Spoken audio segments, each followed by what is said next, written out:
j'avais une mauvaise réputation, je me rappelle, une réputation de chieuse, que j'avais la grosse tête alors que ça n'avait honnêtement Rien à voir. rien à voir avec ça. Ado Family. Florian reçoit les artistes qui ont fait l'histoire du R&B. Et bonjour Assia. Bonjour. Assia, je suis trop content de recevoir Assia, l'une des voix iconiques du R&B dans les années 90 et 2000. C'est moi qui suis contente d'être là, Florian. Avec notamment ce morceau, bien sûr.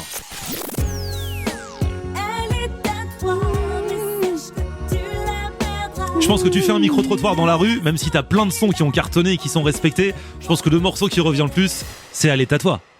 Écoute, on m'a dit ça, tu sais.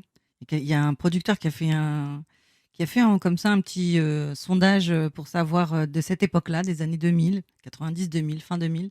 Et en fait, il a fait ça, tu sais, auprès de ses clients, je dirais, parce que c'est un gros producteur de spectacles. Et en fait, c'est mon morceau, Elle est à toi, qui est arrivé en premier. Ah ouais, carrément. Eh oui, Et c'est un truc de fou. Et pourtant, et je trouvais ça fou. j'ai entendu dire que ce morceau, à la base, quand tu l'as enregistré, tu l'aimais pas du tout. Ah non, du tout. Mais comment ça se fait? Pas du tout, du tout. Parce que, bon, alors, faut déjà savoir que c'est Calbo qui l'a ramené, en fait, il avait écrit... Calbo d'Arsenic. Exactement, il avait écrit ce refrain pour un autre morceau, en fait, pour Arsenic, pour lui et son frère. Il avait écrit ce refrain qui avait comme ça un double sens. Et puis, il me l'a ramené. Et on a écrit tous les couplets ensemble. Enfin, moi, j'ai fait les mélodies, etc. Et à la base, c'était son idée, à lui. D'accord. Et donc, quand j'ai posé le morceau, au final, je suis sortie de la cabine et puis j'ai dit à tout le monde qui était dans le studio, bon, on est d'accord que ce morceau-là, voilà, on va le mettre de côté, quoi. Il est pas bon. Et là, tout le monde a crié. Mon manager, il y avait mon frère, il y avait pas mal de gens. Et personne n'était d'accord. Tout le monde disait, ah non, c'est vraiment quelque chose, ce morceau et tout. Et ensuite, on a commencé à faire écouter à notre entourage. Et à la maison de disque, surtout, la maison de disque a dit, ah non, ça sera notre premier single. Voilà. Donc moi, à la base, je voulais vraiment pas le sortir. Mais tu les as laissés faire quand même. Tu t'es pas non plus opposé. Non. Mais tu as dit, ok, je le fais pour vous faire plaisir. Exactement. Parce que je t'avoue qu'au début, non, je voulais pas. Hein. Je voulais pas le morceau. Je me disais non. Mais comme je voyais les réactions de chacun, je me disais, bon, peut-être qu'il faut laisser faire. Voilà. Et après, tu as commencé à l'entendre passer à la radio. Tu continues d'avoir le même avis sur la chanson? Ouais.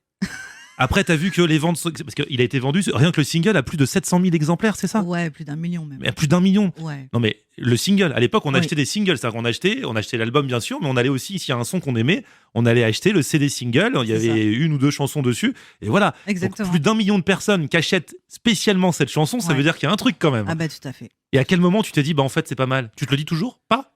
Je t'avoue que musicalement, etc., c'est pas ma tasse de thé. Mais j'aime ce morceau parce que c'est devenu quand même, c'est un peu mon passeport. J'ai fait toute la France avec ça. Ouais. J'ai fait d'autres pays grâce à ça.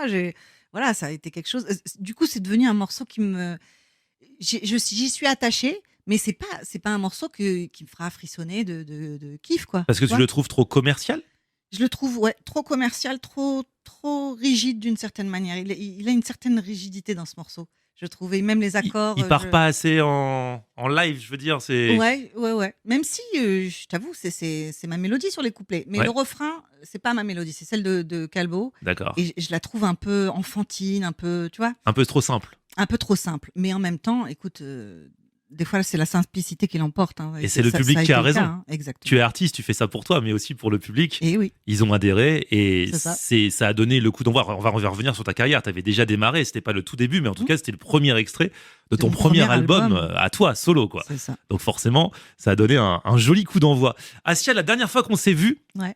je n'arrive pas à y croire puisque nous sommes quand même en 2023. C'était en décembre 2006. J'ai vérifié ici. T'étais venu nous voir Ouais. à Ado. On faisait une émission de Noël avec plein d'artistes. Ouais. Et on m'avait dit, invite Assia. Enfin, j'y avais pensé de moi-même, mais on m'avait dit, franchement, c'est une bonne idée. Parce que, mais si, je te promets, j'avais pensé de moi-même. On m'avait dit, elle va venir t'annoncer qu'elle va qu'elle prépare un nouvel album. Mhm. Et au final, ben, on l'a jamais vu, cet album. Non, c'est vrai. Hein. Qu'est-ce qui Il est s'est jamais passé? sorti. Mais il est jamais sorti. Écoute, la vie a fait que j'ai pas voulu sortir ce que j'ai fait. Tu vois, Parce qu'il était prêt. T'avais sorti des sons. il avait. Il était avancé, quoi. Il était quasiment fait. Hein. Mais je l'ai jamais sorti, c'est vrai.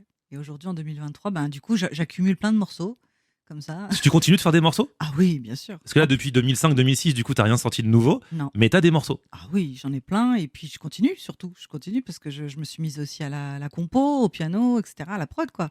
Donc, ouais, non, je continue. Et tu continues, du coup, dans un but personnel ou t'as envie de les sortir un jour? Non, je vais les sortir. Ah. À un moment donné, bien sûr, je vais les sortir. Mais c'est vrai que, tu sais, des fois, t'attends, tu sais, tu recules pour mieux sauter, puis après, tu recules et puis après, tu te barres. Ah ouais. C'est ce Après, que j'ai tu fais pas. J'ai reculé tellement que j'ai pas du tout sauté, tu vois ce que je veux dire? Ah ouais, je vois très très bien. Et puis après, voilà, il y a des choses dans la vie qui font que voilà, tu n'es pas tout le temps dans les meilleures conditions pour le faire. Mais là, j'ai vraiment envie. Et ne serait-ce que pour moi, tu vois, me faire plaisir à moi. Et voilà. Et tu veux le sortir toute seule, en maison de disque, Je pense que ça sera seul, hein. Dans un premier temps, je pense que ça sera seul. De nos jours, on peut plus faire les choses seul Ouais. qu'à l'époque, rien qu'avec le pouvoir d'Internet et tout ça. Et oui, Ça a complètement changé. complètement. C'est-à-dire que là, il y a personne qui va venir te dire quoi faire. Tu vois, tu sors ce que tu veux. Si tu as TikTok, c'est bon, hein. Ouais, c'est vrai. Il y a des artistes qui ne passent pas du tout à la radio, Non. qu'on ne voit pas du tout à la télé, Ouais. et qui remplissent des salles. Regarde Monsieur Nov, par exemple, on le voit peu dans les médias. Exactement. Et lui, il remplit des Olympias et ainsi de suite, c'est vrai. Exactement. Là, il va faire le Zénith. Ouais, Donc voilà, tout va bien. la donne a complètement changé. La donne a changé. Pour ça, c'est un sacré. Non, ça, c'est un sacré truc quand même. Et Parce ça que- t'arrange? Mais carrément. Parce qu'il y a déjà eu des problèmes, genre avec des maisons de disques, tout ça. Bien sûr. Il y en a toujours. Il y en a toujours des Mais problèmes. regarde, le problème de Elle est à toi, toi tu voulais pas le sortir ou ils voulaient le sortir, au final ils avaient eu raison. Non, là, ils avaient raison, bien sûr. Sauf que peut-être pas en premier, tu vois. D'accord. Peut-être qu'il aurait pas fallu. Je sais pas. Parce que tu trouves que c'est un morceau qui te définit pas Exact. suffisamment Exactement. pour être une carte de visite. Exactement. Que les gens qui connaissent que Elle est à toi, ils connaissent pas vraiment Asia. Voilà. Tu as tout résumé et c'est exactement ça, la sensation que j'avais à l'époque, tu vois. Mais voilà, c'est la vie, c'est comme ça, c'est rien. Des fois, il faut embarquer. Il y a des bus sur les. Tu vois, t'embarques et puis voilà, c'est comme ça. Bon. Et en l'occurrence, c'était pas mauvais, tu vois. Elle est à toi, c'est une belle saga, c'est une belle histoire. C'est une très belle histoire. Justement, on va revenir sur ton histoire à toi aujourd'hui, puisqu'on est dans le podcast Ado Family. Tu nous fais l'honneur d'être notre première invitée. Oh, alors là, Et comme on va recevoir les artistes qui ont fait l'histoire du hip-hop et du R&B, qui ont participé à l'histoire d'Ado, et ça nous fait trop plaisir, effectivement, que tu sois là. fais-moi donc. Alors, en plus, à l'heure où on enregistre ce podcast, on est à la veille de ton anniversaire. Ouais. Et c'est pas n'importe quel anniversaire. On peut dire Bien sûr qu'on Ouais, peut dire. on peut dire ton âge, t'as pas de souci avec C'est ça. un demi-siècle, Florian. Asia fête ses 50 ans. Ouais. Alors qu'on l'a connue toute jeune. Eh oui. 50 ans. Ouais. On t'a connu, t'étais jeune, Ouais. t'étais très jeune. Alors le grand public t'a dit, Elle est à toi, c'est sorti quand tu avais 27 ans. Ouais. Mais ta carrière a commencé bien avant. On va reprendre Oui. tout du début. Mm. Il y a 50 ans, Ouais. Asia, tu nais où? T'es avec qui? Que font tes parents et tout ça? Alors, il y a 50 ans, je nais en Algérie, à Alger. Voilà, je vis avec mes parents et mes frères et sœurs à Alger. Et puis, on arrive en France moi, j'avais 5 ans. 5 ans 5 ans. 5 ans. Ok. À l'âge de 5 ans, j'arrive en France. Vous arrivez où en France? À Créteil. À 94. Exactement, directement. Et d'ailleurs, j'ai pas bougé de là-bas, hein, ou presque, à peine. Et puis voilà. Et puis on m'inscrit à l'école, on m'inscrit au conservatoire, au piano. Je fais plein de choses. Donc tu baignes dans la musique directe? De toute manière, Ça je vient baignais de dans la toi ou de musique. tes parents? M'inscrire au conservatoire, oui, ça c'est ma mère. Ça c'est le désir de ma mère, enfin le désir qu'elle avait quand elle était jeune, qu'elle n'avait pas pu accomplir. Et voilà. Donc voilà, piano classique, la musique toujours à la maison, partout, tout le temps. À l'époque, beaucoup de funk, beaucoup de musique nord-américaine, disco, funk. Voilà. Mon père était un chanteur aussi, il aimait chanter, il avait D'accord. une très belle voix. Je pense que c'est de lui que je tiens ça, lui et mon frère, mon petit frère aussi. Donc quand tu réécoutes tous ces sons funk, ça te fait penser à ton enfance, à la maison, avec la famille. Mais tellement, tellement. Et puis, et depuis d'ailleurs, on a fait un groupe, mon frère et moi. Donc on a pu faire ce kiff de rejouer les morceaux. Sur scène, Voilà, qu'on a kiffé quand on était tout jeune. c'est génial. Et ton frère, justement, il est plus jeune que toi ou plus âgé? Il est plus jeune de 4 ans. Il est plus jeune de 4 ans. Ouais. Et c'est vrai que on s'en est aperçu par la suite quand tu as démarré ta carrière musicale. Vous avez toujours été comme Oui. ça, côte à côte, Ouais. à bosser ensemble. Et ça s'est fait dès l'enfance, dès l'adolescence? L'adolescence, c'est exactement ça. Parce que bon, il y avait rien qui était tracé, hein. Je veux dire, moi, lui comme moi, on avait nos inspirations, on écoutait, voilà, on écoutait tous les plus grands chanteurs de R&B, de soul, etc. Et jamais on se serait dit qu'on pouvait faire carrière dans cette voie. parce que c'était tellement haut, quoi, le niveau que voilà. Mais malgré tout, on avait cette passion. Donc lui, très jeune, vers 13 ans déjà, il a commencé à composer. Et moi, Ah bien ouais. sûr, ouais, et moi j'ai commencé aussi à chanter. Toi, tu Ah, chantais ce qu'il composait? ouais, enfin, je veux dire, je chantais sur ses compos, voilà. Et vous faisiez ça chez vous à la maison ou vous produisiez un petit Exactement. peu dans les fêtes de famille, Non. dans le quartier et tout? Non, non, non, à la maison. Que à la maison. À la maison, de temps en temps, quand on nous demandait de chanter, voilà, pour la famille. On le faisait, mais c'était totalement confidentiel. Et alors, comment est-ce que tu t'es fait connaître d'autres artistes puisque en 1993, je crois, quand tu avais 20 ans, Mm. t'as posé avec le Ministère Amer notamment. Exactement. Le morceau, c'était Les rats aiment les lascars. Tu sais tout. Mais j'ai révisé avant. Les rats aiment les lascars. En fait, Attends, alors, c'est ce son-là. Tiens, attends, j'ai calé dans un coin. Les rats aiment les lascars.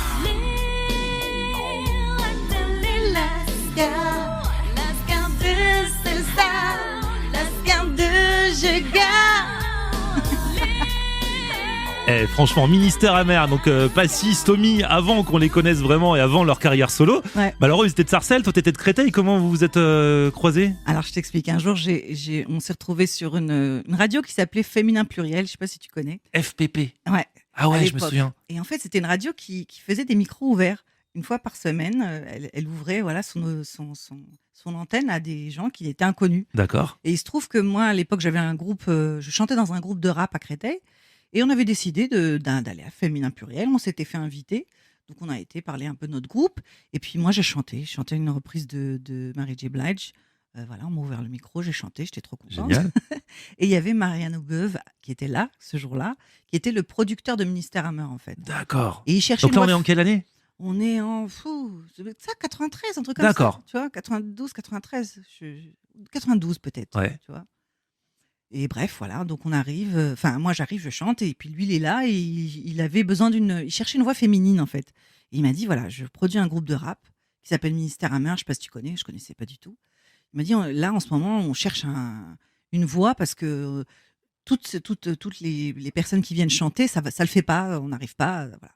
Donc je suis arrivée dans le studio et tout, j'entends le truc, bon, les Ratem Lascar, ok. Et moi, j'ai jamais fait de studio de ma vie en fait. D'accord. Ouais, Voilà. tu chantais juste à la maison. Voilà, j'ai fait de la scène, des Ouais, trucs des comme ça, scènes, des mais petites pas scènes. le studio, c'est un travail particulier Exactement. en tant que chanteur. On chante Voilà. pas pareil en studio que quand on chante sur scène. Du tout. Donc voilà, je rentre dans la cabine. Moi, il y avait un challenge quand même comme ça. J'aimais bien, quoi. J'avais envie d'essayer, tu vois. Et puis voilà, je chante et puis j'en mets partout.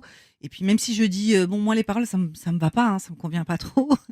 On me dit non, mais t'inquiète pas, juste fais-nous quelques adlibs, des vibes comme ça. Et puis voilà, a priori, bon, on gardera pas tout ça. Ok. Et puis il se trouve qu'ils ont gardé, qu'ils ont envoyé, qu'ils ont envoyé la galette. Mais c'est comme ça que j'ai connu toute Stomy, Passy, Doc Gineco. Donc gynéco, Voilà, j'ai fait leur rencontre en studio ensuite. arsenic. Arsenic. Après, ils m'ont demandé tous de poser sur leur. Ils avaient tous des maquettes en préparation, des choses comme ça. Donc j'ai été un peu le sniper de tout le monde. Et puis voilà. Et j'ai appris mon métier aussi un peu comme ça. En faisant les featuring. En faisant les featuring, en allant en studio avec eux. Voilà.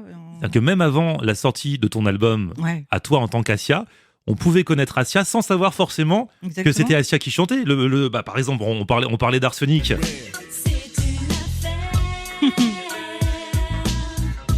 Une affaire de famille.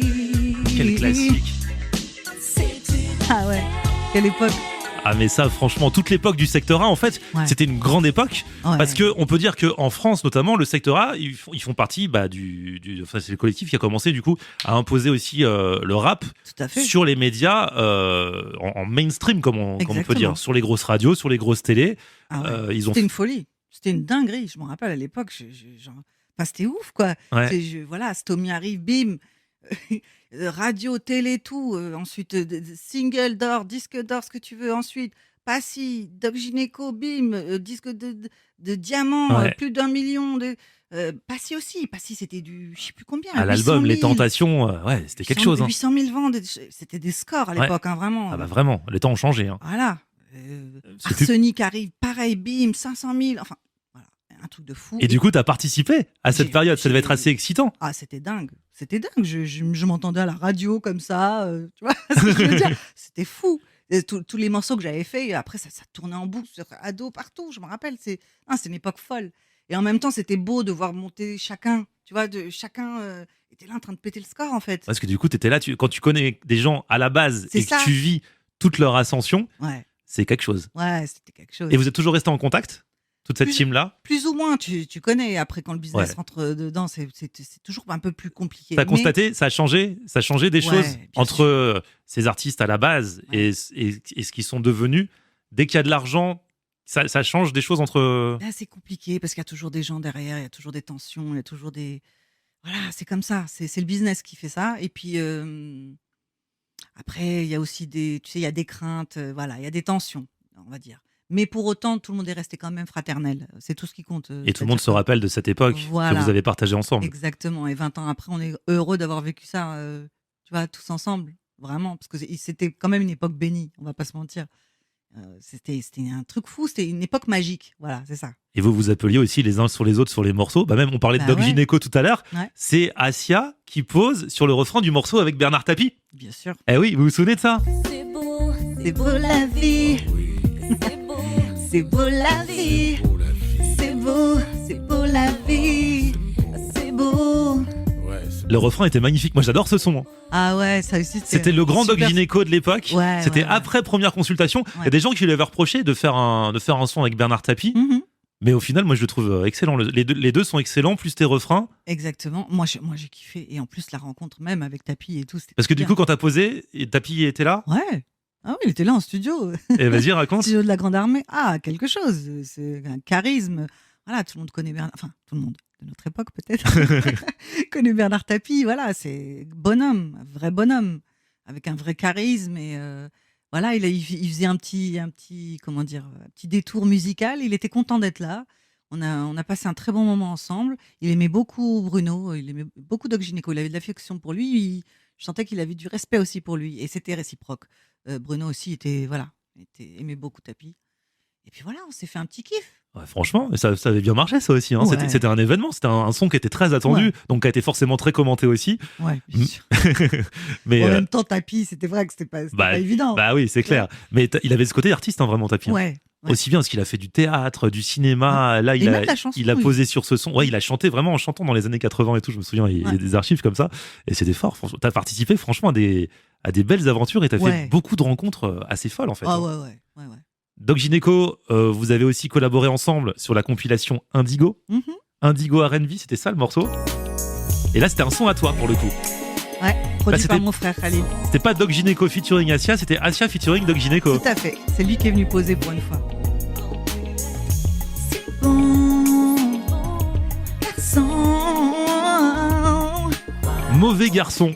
De mémoire, moi je pense que c'est le premier son à toi, Asia, Mm. que j'ai entendu. Ouais. Et qu'on a peut-être passé sur Ado en tant que son d'Asia. Exactement. Donc là, on était avant la sortie de l'album Chercheuse d'or, plutôt Ouais. fin des années 90, 99 par là. 98 ou 99, Ouais. je sais plus exactement. Mais ouais, c'est Donc ça. là, on prend un nouveau tournant. Tu dis, j'ai mon son Ouais. à moi Ouais. qui passe à la radio. Je suis plus la choriste ou le featuring d'un artiste. Ouais. C'est mon son. Ouais.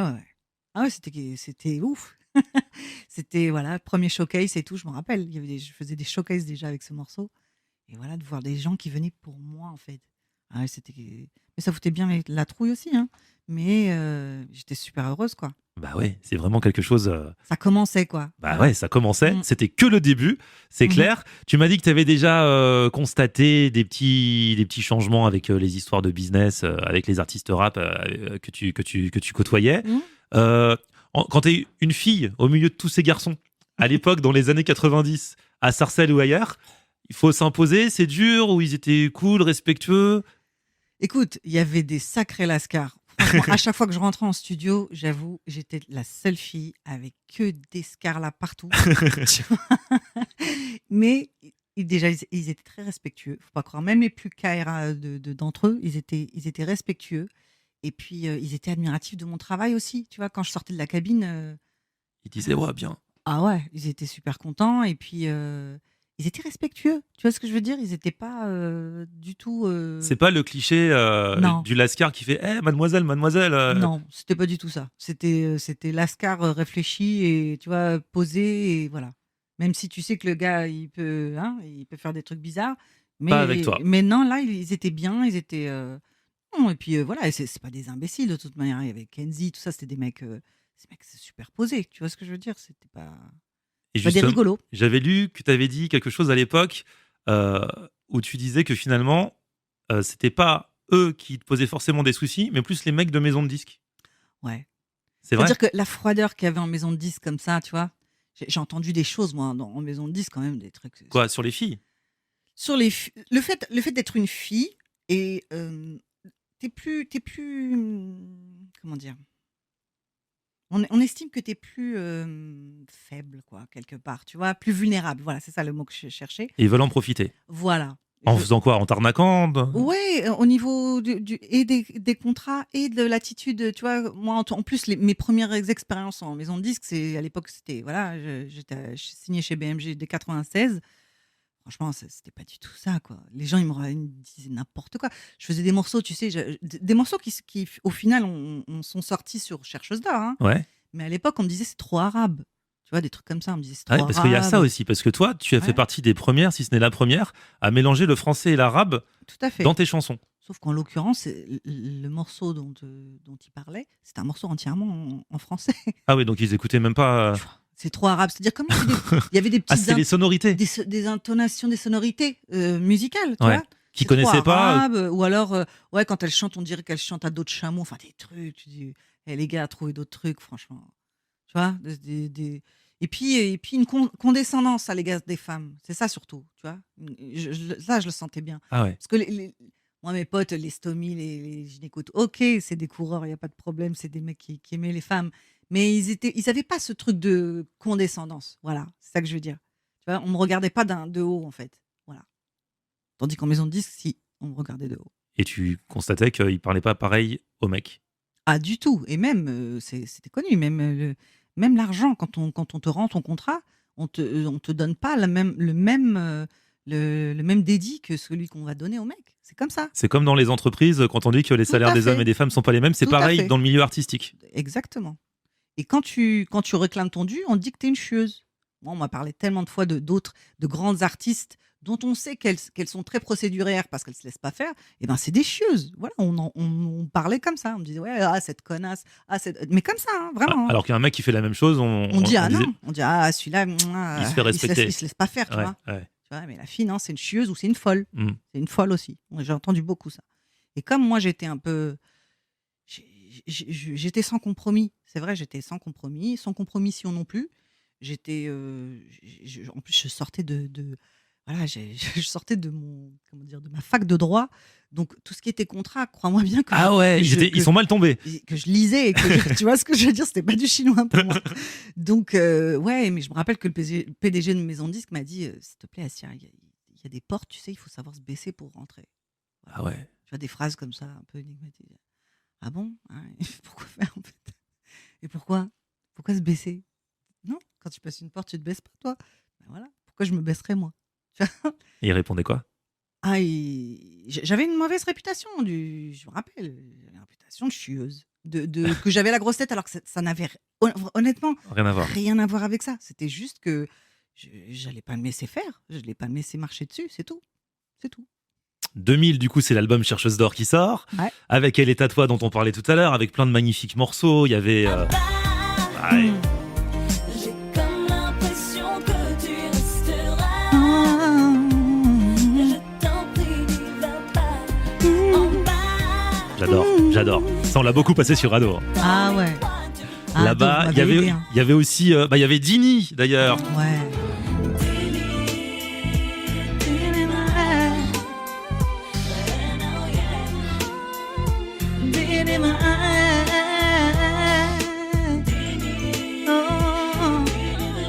Dini qui était sur la bande originale de Taxi. C'était le Ouais. premier Taxi, c'est ça? Ouais, le On en, tout premier. on en parlera dans le podcast Ado la BO d'ailleurs. Je vous renvoie sur celui de Virgile qui fait le lien entre le cinéma et le hip-hop et le R&B. Et ça fait quand même partie des sons qui t'ont permis un petit peu de te faire connaître en tant que Assia solo sur cette BO. Ouais. Ah oui, oui. C'était avant la sortie de l'album. Même si c'était une version différente. C'était la Ouais. version d'Akhenaton, qui Oui. était plus hip-hop, plus, tu vois. Mais bien sûr, quand j'ai fait le morceau avec Akhenaton à Marseille, Dini, c'était quelque chose. Ça a eu vraiment un écho. Et moi, c'était la première fois que je faisais un morceau entièrement en arabe. D'accord. Que je l'avais écrit entièrement en arabe.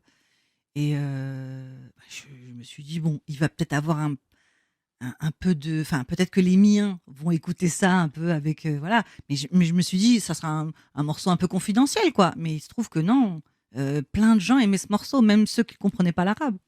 Donc ça, c'était. Ouais, ça a été un bon passeport. L'un des déclics, Ouais, exactement. l'une des périodes charnières en tout cas dans ta carrière. Je pense que ça a fait signer. Enfin, en fait, moi, on me l'a dit. Hein, c'est le PDG de la maison de disques à l'époque Ouais. qui m'avait dit. Voilà, moi, ce morceau, c'est ce morceau qui a fait qu'il voulait à tout prix que je signe chez lui. Voilà. Donc oui, ça m'a quand même ouvert des portes. Bon. Et en plus, les gens aimaient ce morceau. Et il a eu raison de te faire signer, puisque ce premier album, Mhm. on parlait du single Elle est à toi, mais l'album s'est beaucoup vendu, c'était un gros succès. Ouais. Ah ouais. À ce moment-là, toi, la petite Assia de Créteil qui chantait dans sa chambre avec ton frère qui faisait toujours partie de l'aventure. Toujours. Là, on a passé pas 1, pas 2, mais genre 10 steps. Ouais. Vous êtes comment à ce moment-là, tous les deux? Vous êtes restés les mêmes ou pas? Ah oui, bien sûr, mais tu sais, d'un coup, t'as plus de pression, c'est tout. Voilà. Parce que là, t'as plus le droit à l'erreur. Tu vois ce que je veux dire? Là, il faut que tu fasses des scènes, il faut que tu ailles à la télé, à la radio, il Ouais. faut que tu chantes, il faut que tu sois toujours d'humeur égale, etc. Donc après, il y a un petit peu de pression, tu vois. Il y a plus le truc du début où tu découvres tout. Là, après, c'est comment on va faire, en fait? Comment on va faire? Parce qu'on s'est retrouvés là, ça y est, ça marche. Comment on fait maintenant? Parce qu'en fait, une fois que t'es au top, C'est ça. déjà, faut galérer pour aller au top, mais après, faut rester au top. Exactement. Et là, du coup, t'as un peu plus les chocottes parce que Bah tu ouais. t'es dit sur premier album, on l'a fait quand même Ouais. avec moins de pression, puisque quand tu sais Bah, pas que ça va marcher, t'as voilà. moins de pression. C'est ça. C'est exactement ça. Et après, deuxième album, Donc ça là, y est. tu y vas, tu dis, est-ce que si on fait ci, c'est plus millimétré? Est-ce que Ouais. tu intellectualises plus la chose? Exactement. Alors, d'autant plus qu'on te donne, on te met la pression. La Bah maison ouais. de disque aussi te met la pression. Il faut que tu vendes un certain chiffre, etc. Alors qu'avant, tu t'en fichais de Tu ça. faisais ça plus que avec le cœur. Et là, il n'y a pas Exactement. que le cœur. Voilà. Sur ce deuxième album, du coup, il sort quand le deuxième album? Il sort en 2005, Encore et encore. encore et encore. Et il y avait ce beau morceau d'ailleurs où tu reprenais le sample d'Alia, Don't Know What to Tell Ya. Tu veux me menotter Habibi, ma affection, oh, like- Tu veux mon intimité ma affection, Mm. Tu veux m'emprisonner. Trop beau, vous avez demandé la permission à Ah oui. Timbaland. Oui. Vous êtes allé loin. Ah oui. Comment vous êtes rentré en contact? Vous connaissiez des gens qui connaissaient des gens via la maison de disques? C'est mon éditrice D'accord. qui avait le contact et qui travaillait déjà sur sur d'autres projets avec lui de l'autre côté. Il y avait un catalogue, bref. Et en fait, c'est elle qui lui a fait passer l'instru, etc. Parce qu'on voulait avoir cet adoubement entre guillemets, parce que en plus, il faisait pas longtemps qu'elle était morte, etc. Voilà, qu'elle y a été Mhm. morte. On avait besoin de oui ou non. Ouais. Voilà. On voulait savoir. Et contre toute attente, il l'a validé et il l'a trouvé très bien, ce remix. Donc voilà, oui, j'étais super heureuse. Magnifique, il y a plein de beaux morceaux sur cet album. Mhm. Et tu disais que vous étiez mis plus la pression pour le faire, Ouais, mais il a un peu moins marché que le précédent. ouais, carrément. Comment ça se fait? Ah, On sait pas. on sait. Il a mais- été moins mis en avant, Oui, moins, bien sûr. moins promu. Ouais, beaucoup moins. Et comment ça se fait? Pourquoi? C'est la maison de disques? Ouais, bon, j'ai pas envie de parler. Après, Ouais. c'est des choses un peu techniques, tu vois Ouais. ce que je veux dire. Ouais. Je sais pas si ça intéresse tout le monde, mais oui, ça a commencé à être le début des problèmes quand même avec la maison de disques. Voilà, on va dire ça. Pourquoi? Parce qu'ils étaient pas contents de l'album? J'avais changé de label. J'étais plus avec les mêmes équipes. Le PDG qui était Emmanuel de Burtel à l'époque, c'était lui qui était derrière moi en fait sur le premier album. Voilà. Et là, il était plus dans la maison de disque en fait. D'accord. Il avait changé. Donc Et, tu étais un peu, entre guillemets, imposé à des gens qui n'auraient pas Exactement. forcément bossé avec toi, qui t'auraient pas forcément signé. Tout à fait. Donc ils s'en fichaient un petit peu. Tout à fait. Donc du coup, c'est vrai que autant quand t'es en indé, tu peux te battre toi-même avec tes petits points, surtout maintenant, C'est et ça. faire ce que tu veux. Mais C'est ça. quand t'es dans une maison de disques qui croit pas en toi, c'est comme si t'es dans une maison d'édition qui ne croit pas trop en ton livre. Mhm. Ils vont rien faire pour que ça marche en fait. C'est ça. Ils vont attendre que ça se tasse. Tout à fait. Ils ont à peine attendu. Et à l'époque, je me rappelle, il y avait des grosses priorités à la maison de disques.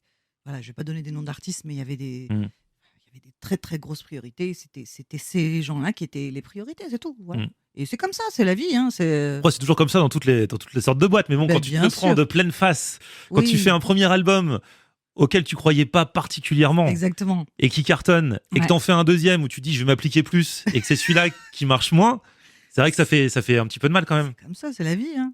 Toi, tu l'as relativisé. Mais bien Tu sûr, l'as il pas faut- mal vécu. Si, sur le moment, bien sûr, tu vis pas super bien, tu vois. Moi, en plus, j'avais une tournée pratiquement prête. En fait, j'avais réussi à trouver un gros tourneur qui était d'accord pour me faire une tournée. Et la maison de disques l'appelle pour lui dire non, arrête tout, nous on arrête avec elle. Donc, tu vois, Ah ouais. donc quand même, Donc t'as c'était même pas pu frustrant. t'as même pas pu défendre l'album sur scène. Non, Et tu l'as fait un peu par la suite. Du coup, t'as continué après avec c'est là où t'as fait le groupe avec ton frère. exactement. Voilà, j'ai pris. Voilà, j'étais un peu dégoûtée du système, tu vois, maison de disques, etc. Donc à ce moment-là, j'ai juste eu envie de faire du live. Donc voilà, on a monté un groupe, on s'est fait plaisir, on s'est fait des clubs parisiens et autres, et avec nos inspirations premières, quoi, tout ce qui était funk, R&B, etc. Et puis voilà. Mais c'est vrai qu'à ce moment-là, j'ai arrêté de faire de la musique. Pour moi, je veux dire. Oui, tu chantais, mais tu ne composais plus, tu Voilà. n'écrivais plus, tu faisais C'est plus ça. tes propres morceaux. C'est ça. Mais tu as pu continuer à vivre de la musique, du coup. Oui, malgré tout. Même si c'était beaucoup plus difficile, mais. Tu avais fait des économies avec Ouais. le premier album. Ouais, un peu. T'as Ouais. pas flambé. Non. T'as placé l'argent. J'ai jamais été une flambeuse, je te dis franchement, jamais. Mais voilà, après, bien sûr, il y a eu des périodes de vache maigre aussi, hein, on va pas se Il y a mentir. des périodes où tu as dû faire autre chose, tu as dû avoir un autre travail, du coup, Non. pendant toutes ces années. Non, Tu as toujours fait que de la que musique. de la musique. Autant, et encore maintenant, du coup, en faisant des showcases, tu as participé à des grosses tournées années 90-2000, c'est ça? C'est ça, ouais. Et Exactement. du coup, c'est cool, parce que c'est pas forcément au même niveau Ouais. du coup, de rentrée d'argent, j'imagine, que quand tu as un tube Ouais, et que tu as un album qui se vend à des centaines de milliers d'exemplaires. Mais c'est quand même beau. bien De sûr. toute ta vie, au final, tu ne fais que de la musique Mais tout à fait. depuis que tu es en âge de travailler. Ouais. Et tu vis de ta passion. Ouais. C'est beau. Ah, mais c'est magnifique. C'est magnifique. Mais c'est un choix aussi, mais parce que il y a aussi des périodes un peu plus compliquées, tu vois ce que je veux dire. Mais malgré tout, voilà, moi, la musique, c'est quelque chose que c'est une passion, c'est chevillé au corps, chez les dents et tripes, c'est comme ça. Donc, j'ai jamais, c'est vrai, pensé à faire autre chose. Même si j'y ai pensé, tu vois, je me disais, je serais pas à ma place, quoi, tu vois. Donc voilà. Si tu fais, donc là, en fait, tes 50 ans. Ouais. Si tu fais le bilan de ces 50 premières années, notamment professionnellement, parce qu'on va pas s'immiscer non plus dans la sphère privée, t'es contente? Ouais, globalement, je re-signe pour un nouveau 50, hein. Si c'est à faire, s'il y avait, comme on dit, la dernière question, si c'était à refaire, Ah oui, je le referai. tu referais bien tout sûr. exactement pareil, même, Ouais. même avec les petits soucis business, maison de disque Bien et tout sûr, ça. bien sûr. T'as kiffé. Ouais, j'ai kiffé. C'est-à-dire que les moments de kiff, ils étaient tellement forts et forts, tu vois, enfin forts et hauts, tu vois que. Puis même toute cette fraternité qu'il y avait, tu sais, avec, tu sais, cette émulation aussi avec tous mes potes là, avec le secteur A, etc. C'était quelque chose. C'est quelque chose à vivre. Et j'étais heureuse de l'avoir vécu, voilà, tout ça, toute cette période-là, ouais, à fond. En plus, et puis toutes les belles rencontres, voilà, Julien Clerc, duo. C'est vrai, on n'a pas parlé de ça. T'as fait quand même un Bah duo ouais. avec Julien Clerc. 591, Benny Man, enfin, voilà. On n'a pas parlé de Rof. Rof. Mais oui, Rof 591, ça fait partie des gros sons, ça aussi. Bien sûr, bien sûr.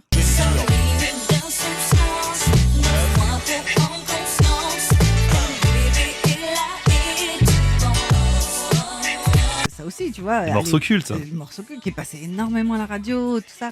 Non, mais voilà, que des belles surprises. Donc Des là, belles tu nous as choses. dit, ça fait quelques années que tu te remets à recomposer, à réécrire, à travailler sur des sons à toi, Mm. que tu sortiras un jour. Un jour dans longtemps ou dans pas longtemps? Non, mais la pression, non, dans pas très longtemps. Franchement, non, dans pas très longtemps. Bah, tu reviendras nous en parler du coup. Mais avec grand plaisir. Et ça nous a fait tellement plaisir de t'avoir aujourd'hui, Et moi donc, Asia, tu m'as replongé dans des années merveilleuses. pour se reparler du bon vieux temps. Mais voilà, on visualise aussi l'avenir. T'écoutes quoi d'ailleurs maintenant? Il y a des artistes de maintenant que t'écoutes? Ouais, il y a plein de trucs quand même, hein. En R&B français, tout ça, même hip-hop, tout. J'écoute, je te dis franchement, pendant longtemps, je n'ai écouté que toute la vague afro, tu sais, Mhm. qui est, tu vois, Whisky, de Burna Boy, tout ça. Ouais. J'ai écouté que ça. Mais il y a aussi pas mal de trucs dans nouvelle génération là en France que j'aime beaucoup, hein. Les Taïk, il y a Neige, il y en a plein. Enfin, vraiment, il y a beaucoup de choses d'Adjou, tu vois. Tout ça, quoi. Moi, j'aime beaucoup. Il y a SCH, Niska, enfin, voilà, il y en a plein. Et voilà, c'est pas parce qu'on aime les périodes qu'on a vécues qu'on ne voit pas également maintenant et dans l'avenir. Bien sûr. On n'est pas que des vieux cons. Ah non, pas que. On est aussi des vieux connes, des vieilles connes. Je rigole. Merci beaucoup, Assia. Franchement, tu reviens nous voir à Ado dès que Mais t'as du grand nouveau. plaisir, Flo. Ado est de retour, donc franchement, c'est ta maison, Au top. c'est la famille. Merci à toi d'être revenu pour la Merci première beaucoup. de ce Et podcast merci pour Ado tout ce Family. que Ado a fait pour moi aussi. Attention. On est là et on sera toujours là pour toi, Assia. Merci. Bisous. Bisous. Ado Family. Ado Family. Ado Family. Florian reçoit les artistes qui ont fait l'histoire du R&B.